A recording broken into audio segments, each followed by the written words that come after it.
Lara market in Antalya, Turkey. So as I've already said, we were staying in the Kremlin Palace Hotel, so the bus stop to get to the markets was directly across the road. The bus automatically stopped without having to signal, and it cost us around 60p per person to ride on this bus.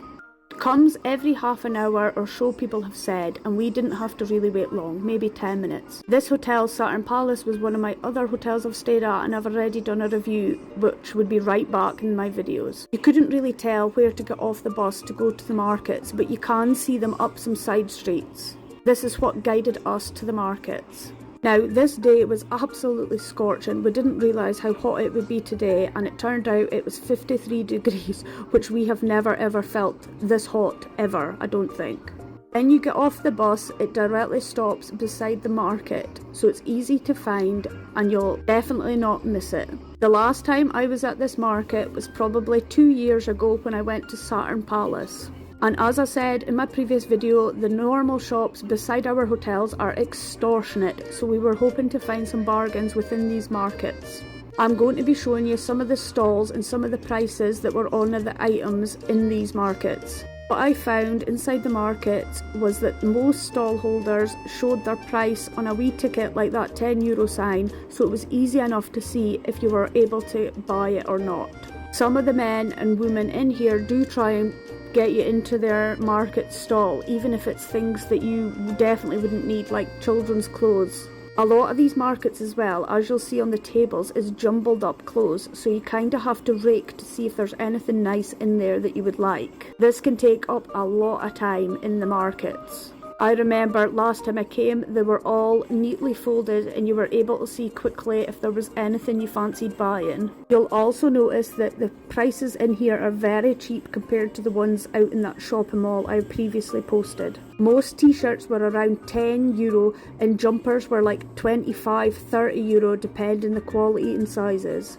We also bought some perfume and the guy tried to tell us €30 for a start, and he said name your price, and I said €10.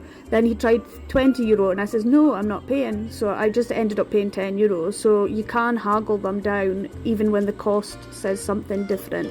There are also food stalls around here like corn on the cobs, spices, Turkish delights, fresh fruit, etc. Even though there was shade, it was still absolutely boiling.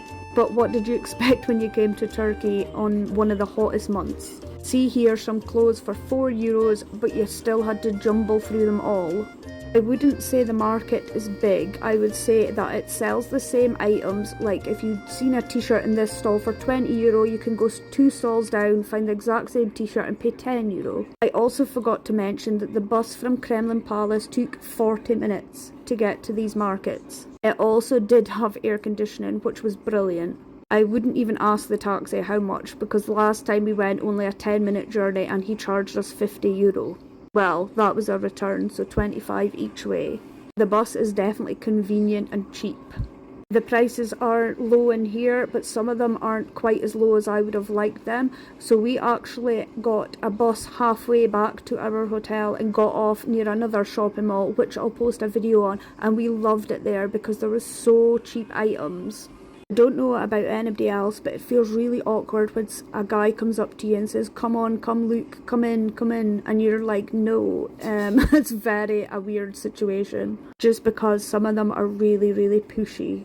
The market also reminds me about TK Maxx. It's like a rummage sale where you've got to find what you think is the best item. There was also guys selling drinks like orange juice and colas, etc. And they all had them in like storage containers with ice, so they were very cold. As you'll see, I'm showing my GoPro in this bit because I will be posting a bigger video on YouTube once I am home.